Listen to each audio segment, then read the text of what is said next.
Assalamualaikum warahmatullahi wabarakatuh. Perkenalkan, nama saya Salvi Anggraini, mahasiswa dari Universitas Bina Dharma Palembang, Program Studi Sistem Informasi, Fakultas Ilmu Komputer.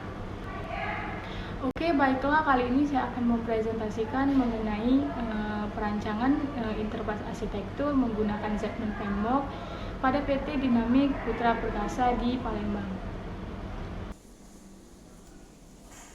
Oke, yang pertama adalah latar belakang.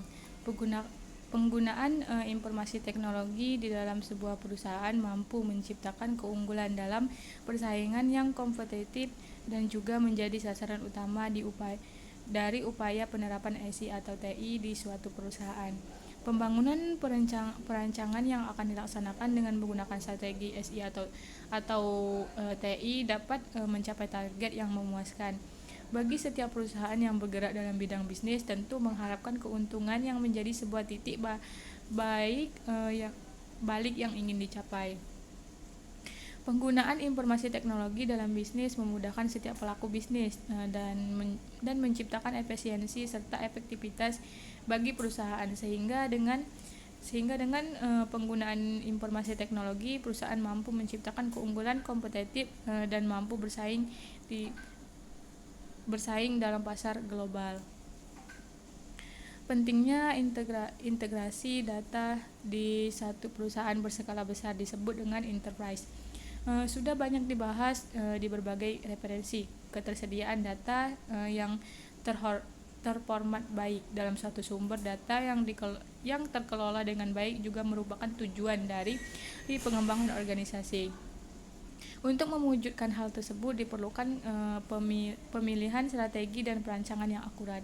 Dalam pengembangan enterprise arsitektur perlu diadopsi atau dikembangkan sendiri suatu enterprise arsitektur framework atau arsitektur enterprise. Terdapat beberapa macam framework yang dapat dimanfaatkan untuk pengembangan arsitektur enterprise, yaitu dengan menggunakan Zepman Framework, enterprise arsitektur atau arsitektur berskala enterprise, mengidentifikasi atau mendefinisikan jenis data umum yang mendukung fungsi bisnis yang didefinisikan oleh model bisnis. Selanjutnya ada definisi dari arsitektur. Definisi enterprise arsitektur antara lain sebagai berikut. Yang pertama, arsitektur enterprise adalah referensi deskriptif atau model yang relevan untuk menggambarkan sebuah enterprise dan apa yang harus dihasilkan untuk memenuhi kebutuhan manajemen. Yang kedua, arsitektur enterprise adalah sebuah pendefinisian sistem bisnis dengan lingkungan bisnis yang seharusnya dan dapat juga berupa rancangan untuk pengelolaan dan pengoperasian setiap komponen bisnis, misalnya kebijakan operasional, infrastruktur, dan informasi. Berikut gambar enterprise arsitektur bisa dilihat pada gambar berikut ini. Oke, selanjutnya ada Zepman Framework. Zepman Framework adalah framework arsitektur enterprise yang menyediakan cara untuk memandang dan mendefinisikan sebuah enterprise secara formal dan terstruktur dengan baik. Framework ini terdiri atas matrik klarifikasi dua dimensi yang dibangun dari kombinasi beberapa pertanyaan umum, yaitu what atau data ini menggambarkan kesatuan yang dianggap penting dalam bisnis. Kesatuan tersebut adalah hal-hal yang informasinya perlu dipelihara. Yang kedua ada how atau fungsi. How atau fungsi ini mendefinisikan fungsi dan aktivitas input atau output juga dipertimbangkan di kolom ini. Yang ketiga ada where atau jaringan. Where atau jaringan yaitu menunjukkan lokasi geografis dan hubungan antar aktivitas dalam organisasi, meliputi lokasi geografis bisnis yang utama. Yang keempat ada how atau manusia. How atau manusia ini mewakili semua manusia dalam organisasi yang menarik untuk mengatur kemampuan dan kinerjanya. Zepman Framework merupakan skema untuk melakukan klarifikasi pengorganisasian artifak enterprise. Zepman Framework yang terdiri dari 6 kolom dan 6 baris. Tetapi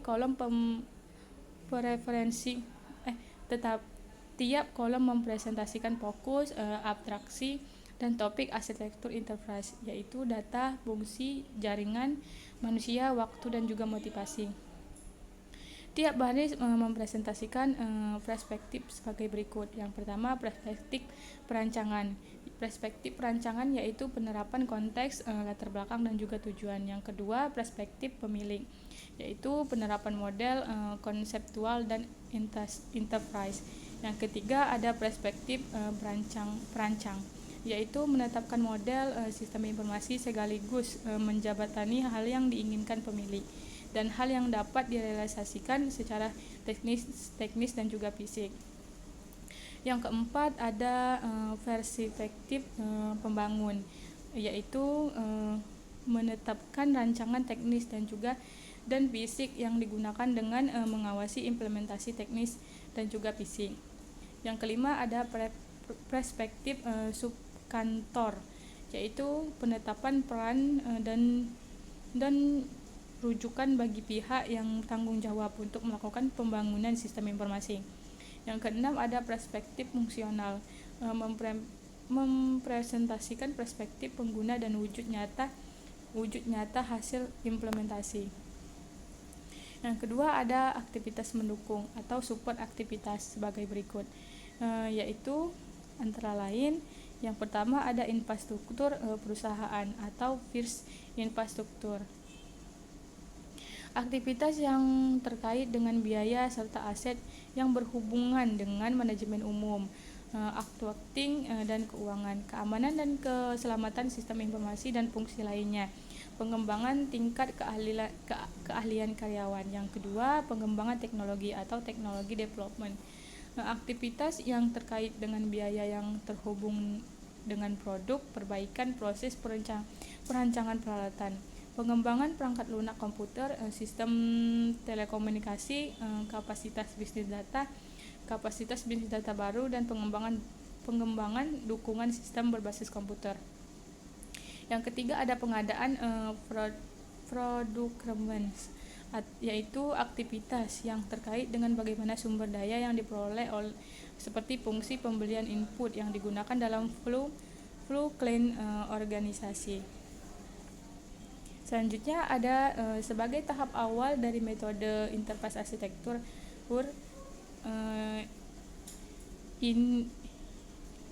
inisialisasi perencanaan sistem mendeskripsikan organisasi sebagai objek penelitian terkait dengan visi dan perencanaan sistem informasi, ruang lingkup dan tujuan, dengan harapan agar pengembangan arsitektur informasi dilakukan dapat sesuai dengan proses bisnis inti yang dijalani oleh perusahaan. Perusahaan terdiri dari 3 langkah, yaitu yang pertama, mendefinisikan ruang lingkup dengan sarana EA, yaitu yang pertama ada aspek masukan. Aspek masukan meliputi proses laporan stok, laporan kegiatan produksi. Yang kedua ada aspek proses. Pada aspek ini menjadi fokus adalah proses produksi kendaraan bermotor. Yang ketiga aspek keluaran. Hasil berupa kendaraan bermotor yang didistribusikan kepada dealer-dealer metro dan dimonitor mutu produk serta dilakukannya setting agar dapat membuat konsumen dengan aman menggunakan produk. Yang kedua ada pemeliharaan teknologi. Perencanaan model pendekatan yang digunakan dalam perencanaan arsitektur enterprise planning atau EAV yang terdiri dari tahapan sebagai berikut. Yang pertama ada inisialisasi perancangan. Yang kedua ada model bisnis dan teknologi saat ini. Yang ketiga arsitektur data, aplikasi dan juga teknologi. Yang keempat ada implementasi. Selanjutnya proses bisnis yang terdapat dalam gambar di bawah ini menggambarkan penggunaan flow Klein merupakan proses yang ada untuk merumuskan daftar dan proses bisnis yang ada pada saat ini, untuk mendefinisikan fungsi-fungsi yang ada pada masing-masing proses bisnis yang akan dimodelkan dalam bentuk proses bisnis. Contohnya seperti gambar. Berikut adalah penjelasan dari hasil analisis menggunakan metode Zechman Framework. Yang pertama ada WAD. Kolom WAD mengenai data yang ada pada PT Dinamik Putra Permata di Palembang. Pada bagian ini akan diuraikan mengenai identitas yang berperan di produksi kendaraan bermotor. Penguraian dilakukan secara tekstual. Yang pertama ada pimpinan, yang kedua ada manajer gudang, yang ketiga ada manajer produksi, dan yang terakhir ada dealer. Berikut kami tampilkan bisnis arsitektur pada PT Dinamik Putra Pertama di Palembang. Yang pertama ada manajer gudang. Manajer gudang membuat laporan lalu menyerahkannya kepada manajer produksi. Manajer produksi dan manajer gudang melakukan produksi, dan yang terakhir menyerahkannya kepada dealer.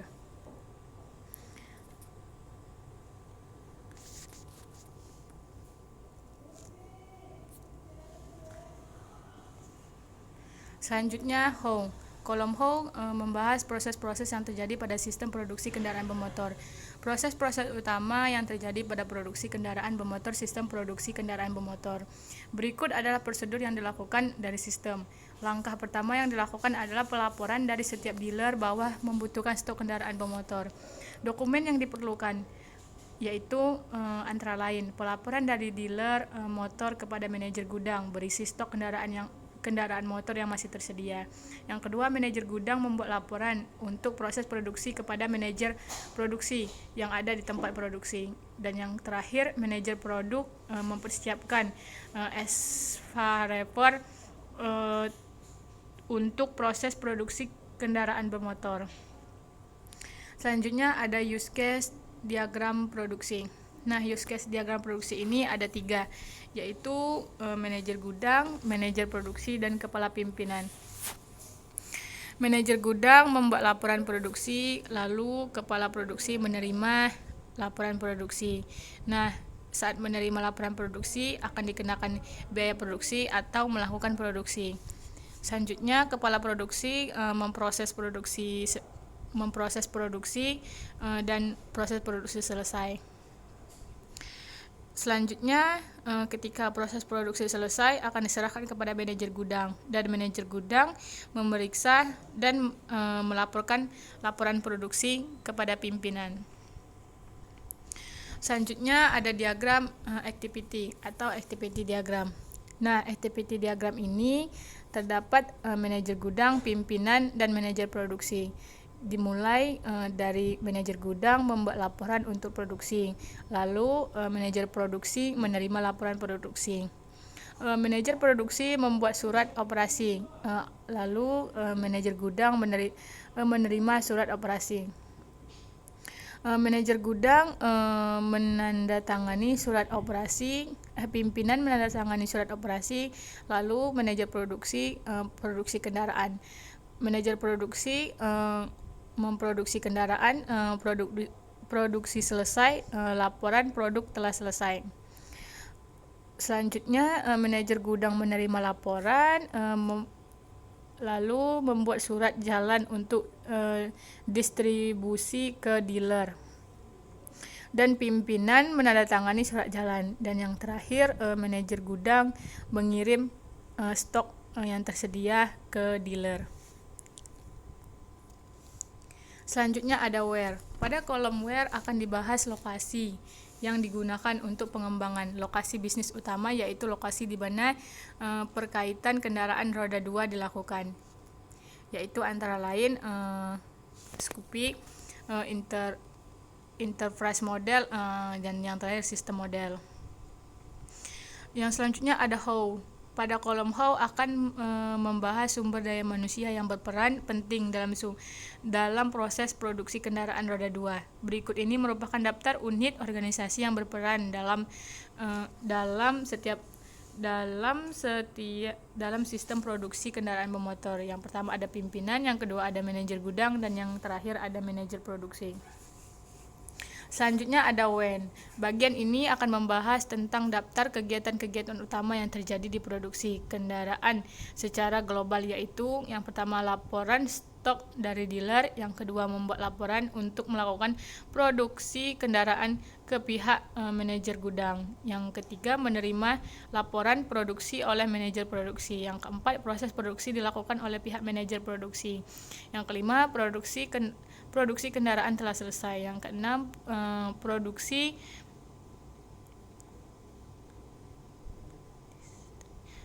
Yang terakhir, pendistribusian kendaraan bermotor ke dealer. Bagian ini menjelaskan keseluruhan proses pada bagian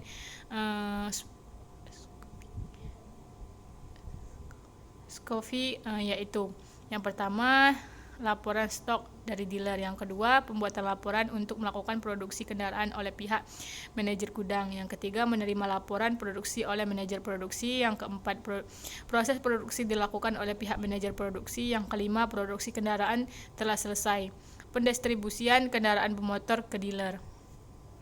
Dan yang terakhir ada kesimpulan. Kesimpulan dari hasil dan pembahasan yang telah dilakukan menggunakan metode Zekman Framework dapat disimpulkan sebagai berikut. Enterprise arsitektur diperlukan agar perusahaan memiliki arsitektur informasi yang baku. Yang kedua, manfaat enterprise arsitektur adalah sebagai landasan untuk mengembangkan sistem informasi. Yang ketiga, Zekman Framework adalah framework arsitektur enterprise yang menyediakan cara untuk memandang. Yang keempat, mendeskripsikan sebuah interface yang sedang berjalan agar lebih terstruktur dan terintegrasi dengan perkembangan IT. Dan yang terakhir, arsitektur informasi interface akan menjadi acuan dalam investasi teknologi jangka panjang dengan mempertimbangkan kepentingan perusahaan. Oke, baiklah, mungkin itu saja yang dapat saya sampaikan dan saya jelaskan. Apabila ada salah kata saya mohon maaf, kepada Allah saya mohon ampun. Saya akhiri, wabillahi taufiq wal hidayah. Wassalamualaikum warahmatullahi wabarakatuh.